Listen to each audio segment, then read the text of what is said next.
Mic check 1 2. It's the Y2K Collector, and the Switch is kind of like the PlayStation 2 and the Nintendo Wii at the same time.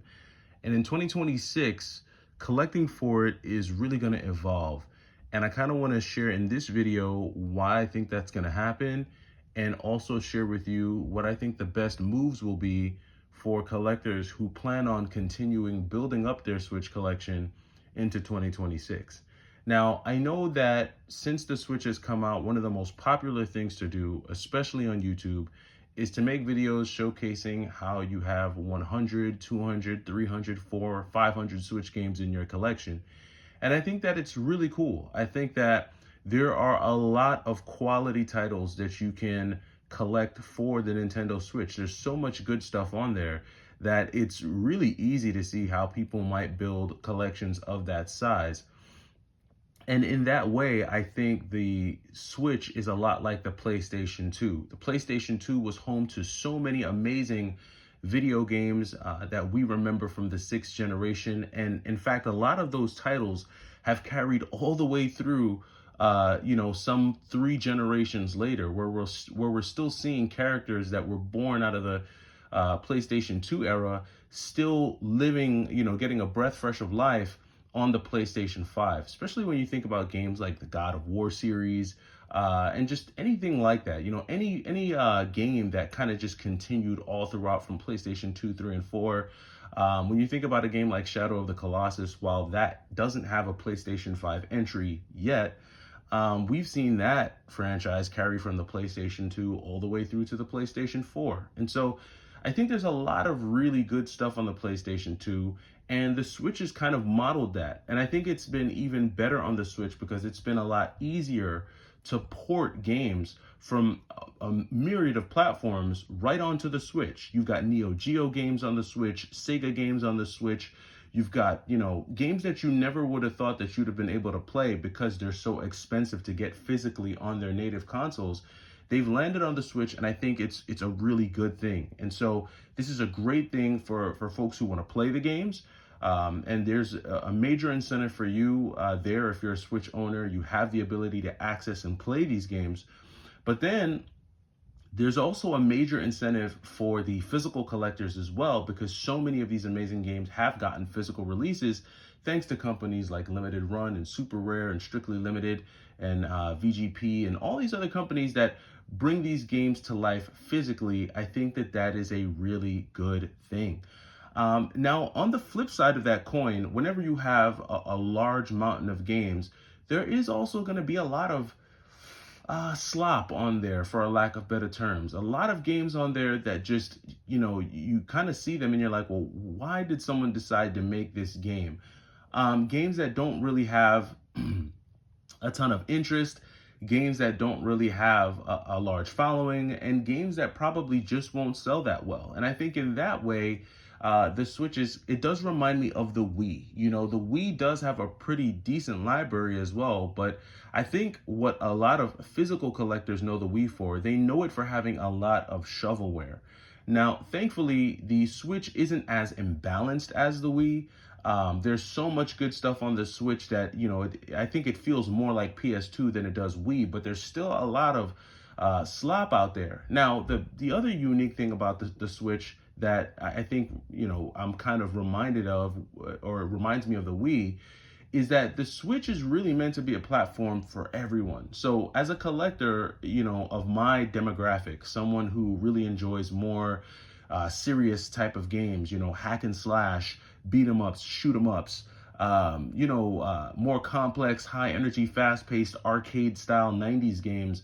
For someone like me, I'm not really gonna, relate to some of the, Cooking Mama style games, or maybe the Life Simulator games, or maybe some of the more childish games. But the Switch platform in and of itself is really meant to appeal to a very wide audience. So a lot of the stuff that I might consider, shovelware or, trash, for lack of better terms, there's a 4-year-old or a 5-year-old or a 6-year-old that might really find those games endearing and might really enjoy those games. And I kind of have to remember that when I think about the Switch in its library in its entirety. And I think that's the same thing that Nintendo was going for with the Wii, that broader audience that captures not only the 35 to 40-year-old, dude who's trying to relive games from the 90s, but it's also trying to bring in that new generation of kids that wants to play games and really enjoy some of the new technology. And when you think about the technology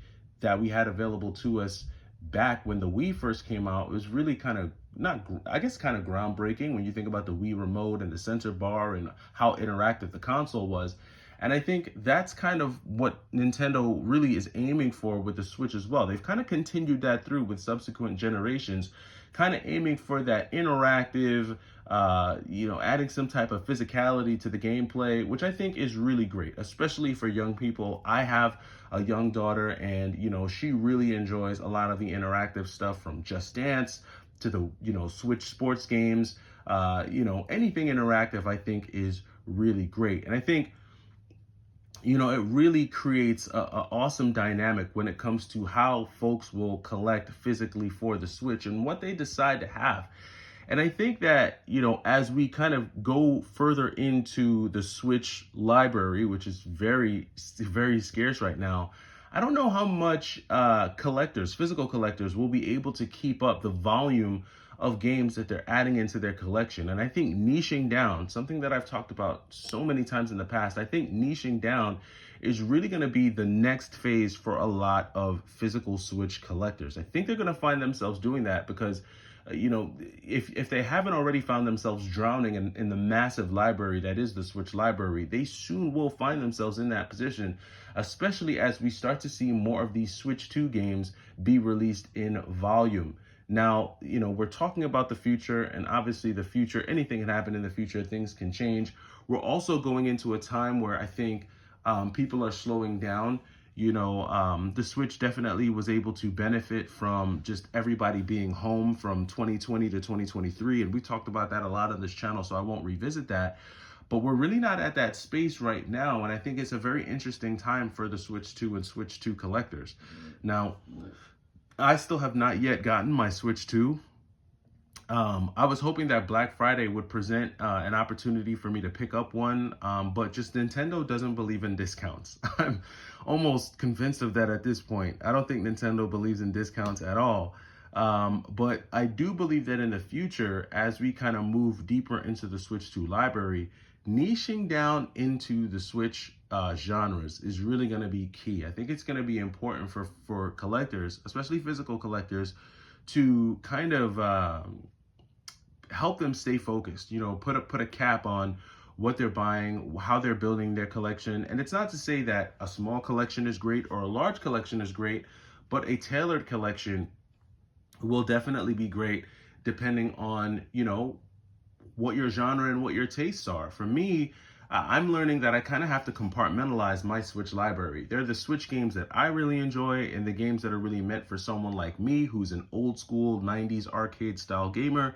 And then there's the stuff that my daughter's going to really like the Bluey games and some of the more childish games that I might not have considered before she was born. Games that I would have just easily overlooked. Now those are the games that I have to actually consider when I'm actually looking for games for the Switch, and eventually when I get the Switch 2, the games that I'll add for the Switch 2.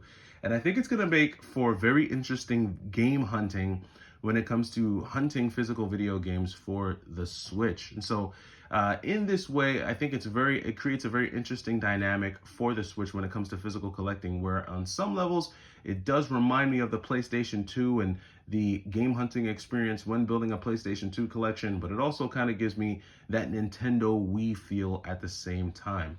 But I'm interested to know what you guys think. Black Friday is on right now and Cyber Monday is coming up. Let me know what you think about the library. When you're going hunting for the Switch, what are you seeing out there? How are you making the decision when it comes to what you add to your collection, especially physically versus what you download? I'm really interested to know your thoughts. Let me know down in the comments and I'll catch you in the next one. It's the Y2K Collector. Take it easy.